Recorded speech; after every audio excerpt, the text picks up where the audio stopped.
What's up, everybody? My name is Aiden and welcome back to another video. Ladies and gentlemen, today we are going to be discussing the Chicago Bulls and their once again brutal defeat to the Toronto Raptors. Now again, I feel like I'm watching Monday Night Raw every single Monday at this point when I'm watching the Chicago Bulls because, you know, it's just the script full of absolute nonsense when it comes to this Chicago Bulls team. In fact, I'll be honest, that's a little bit of a disrespect to the WWE in all honesty because, you know, at least they're entertaining to watch. This Chicago Bulls team is miserable to watch, but the basic point I'm trying to make is they literally have a script of a performance that they try to replicate every single game. We are watching the same game every single day when it comes to the Chicago Bulls, or every second day, however long it may be. And I'm not going to lie, I'm coming into this very upset, very disrespected. I feel very disrespected by this Bulls team, and there's a lot that I'm going to get through here. I don't know how pretty this is going to look, but we'll figure it out once we figure it out, I guess. I'm coming to this off the cuff, just straight emotion. We'll see what happens. Before we get any further, if you like the video and you want to see more from me, drop a like, drop a follow, and or subscribe if you are new, and let me know in the comments below your thoughts about the Chicago Bulls player today, your player of the game performer, your thoughts and opinions on how well or how poorly the Bulls played. We lost this game 121 to 108, and again, a truly miserable game for the Chicago Bulls. There's no other way to describe it but miserable. And we're talking about the script, right? Let's talk about the script. Essentially, the Bulls have another bad start to the game. How many times have we seen that happen for the Chicago Bulls this season? At least 80% of our games, we've had bad starts. We come into the second half with a glimmer of hope. The Bulls find a way to come back and make it close and entertaining in the fourth quarter. Then, the team goes on a run, takes the win. Correct me if I'm wrong, I think this is 3 games in a row now where the Chicago Bulls have yet to take the lead in a game. That's astonishing to me. That's ridiculous as well. For a team that is 5-12 right now, I get it, we're bad. We're supposed to be bad. But there are bad teams in the NBA now that are worse than us. The Wizards, the Pistons, some teams out in the West that provide more competition for teams than the Chicago Bulls do. Those teams provide, I guess, moments in a game where they actually have the lead, and the Bulls don't do that. This game was awful to watch. One of the more frustrating games I think I've watched from the Chicago Bulls this season, and trust me, there is absolutely many games you can pick as frustration games to watch. But maybe it was the way that I woke up. Maybe I woke up on the wrong side of bed this morning. Maybe because it's massively hot in Australia. But I'm absolutely pissed off with the Chicago Bulls team. But before we get into that, I want to give out a few apologies to the Chicago Bulls team. Actually, no. First thing, I want to apologize to all of you on behalf of the Chicago Bulls team, because I can guarantee you there's not many people that are going to be coming out that represent the Chicago Bulls organization and apologize to the fans that pay money to watch this game, that attend the game live. People may have traveled from Chicago to Toronto to watch that game. Obviously, all the people in Chicago as well that attend the United Center games every single time they play. I am sorry for you guys, all of you, every single person that watches the Chicago Bulls day in and day out. I feel sorry for you, and I want to apologize on behalf of them because you will not get an apology out of them.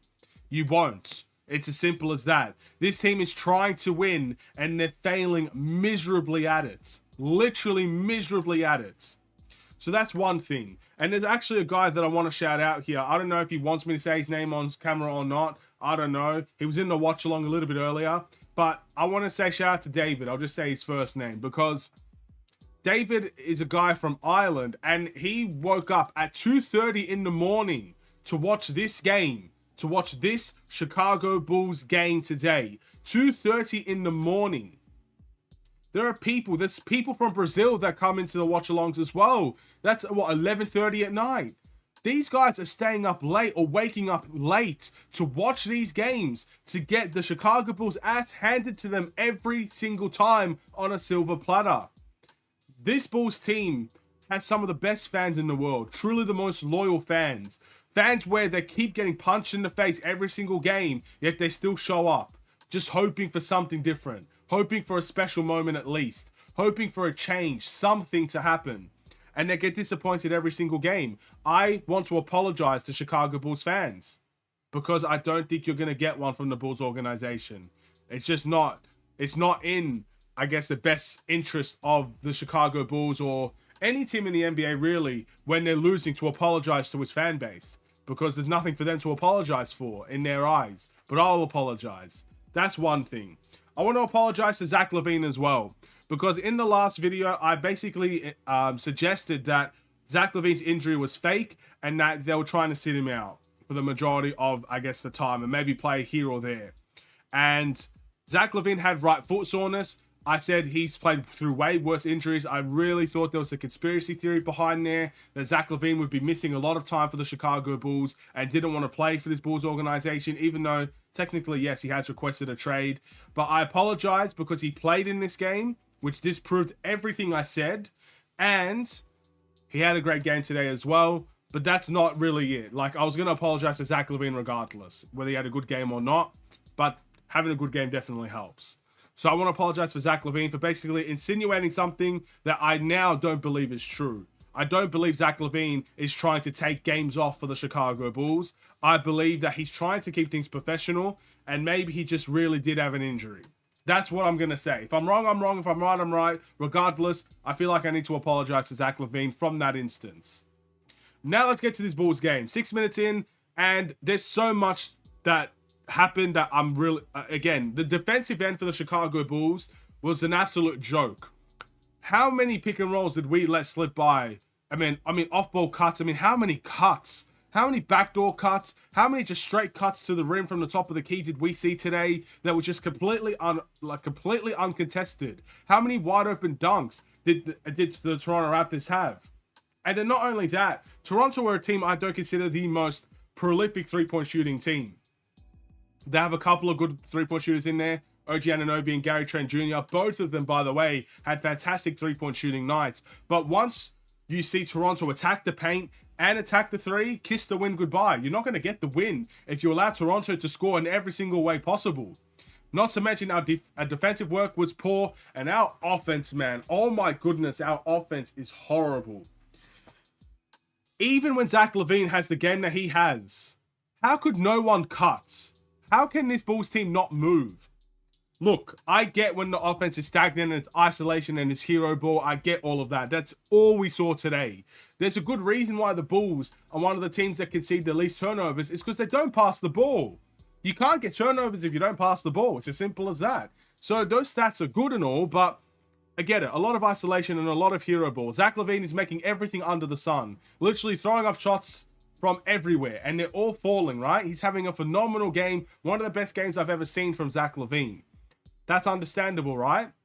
But once the ball gets blitzed out of his hands, once there's double teams thrown his way, where is the movement? Where's the initiative to break down the Toronto Raptors defense? Why are we just standing in one spot? You know, it would make sense if this Bulls team was a three-point shooting team where we could make threes consistently. Outside of Kobe White and Zach LaVine today, no one made threes consistently. So why are we so... why are we just so determined to sit in one spot and rest for that spot? Don't move from that spot in 24 seconds. We're going to stay in that corner for our life to depend on it. We don't move. The coaching staff needs to get blamed for that. And DeMar DeRozan, man, I don't think I've seen a minus 31 or 32 plus minus from a player in a long time. He had a miserable game. He got 2 technical fouls as well. He left the game early, even though it was only a second early, but still, early is still where he left. He departed from this game. And again, that kind of shows how poor our defense was when a player, one of our best, arguably, is putting up a minus 31 plus minus. That's ridiculous. And again, it represents everything that's wrong with the Chicago Bulls team. So look, you can have hope, you cannot have hope. I'm truly waiting for the changes to happen. But until then, we're going to have to suffer through this. We're going to have to suffer with guys waking up at 2:30 in the morning and watching this Bulls team suffer. They're going to have to suffer. We're going to have to suffer waking up and watching these games. Everybody's going to have to suffer until the Bulls pick a direction and make something happen already. Make a trade happen. The player of the game is Zach LaVine. The must improve is DeMar DeRozan. I'm out. I'm gone. Goodbye. I will see you in the next one. Stay safe, stay healthy, and stay tuned for more. Take care and peace.